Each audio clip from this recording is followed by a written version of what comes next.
Magandang araw bagong Pilipinas, narito ang Police News Express sa oras na ito. Hindi nagpatinag ang mga tauhan ng Police Regional Office 3 sa gitna ng walang humpay na pag-ulan dulot ng habagat. Mabilis na kumilos ang mga kapulisan sa buong Central Luzon upang tumulong sa mga binaha, magsagawa ng rescue operation at tiyakin ang kaligtasan ng mamamayan sa mga apektadong lugar. Nakatutok dyan si Patrolwoman Lixen Reyes sa Weran.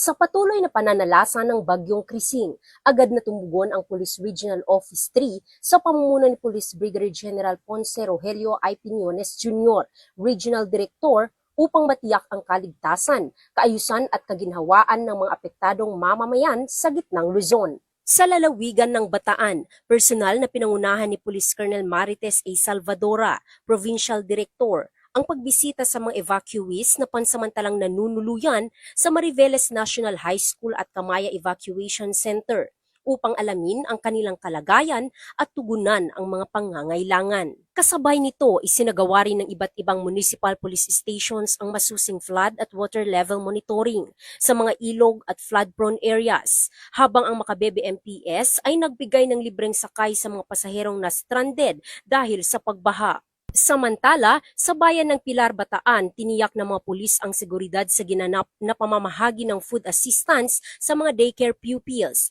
habang sa dinalupihan ay sinagawa rin ang food distribution para sa mga evacuees. Hindi rin nagpahuli ang First Provincial Mobile Force Company ng Bataan PNP sa pagpapatupad ng police visibility umulan man o bumagyo. Nakaresponde agad ang matauhan nito sa isang nasirang sasakyan sa Roman Superhighway Hermosa upang ayusin ang trapiko at bigyang tulong ang motorista.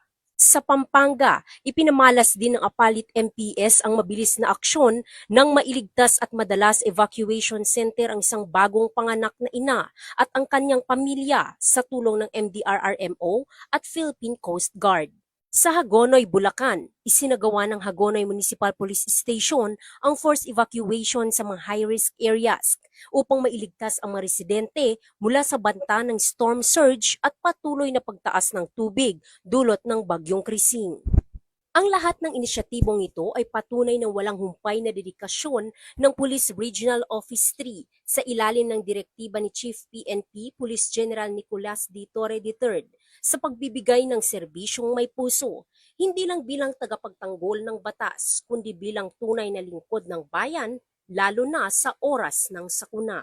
Mula dito sa gitnang Luzon, ako ang inyong PNN correspondent, Patrolwoman Lixen Reyes A. Saweran, alagad ng batas at natapulot ng balitang pulis.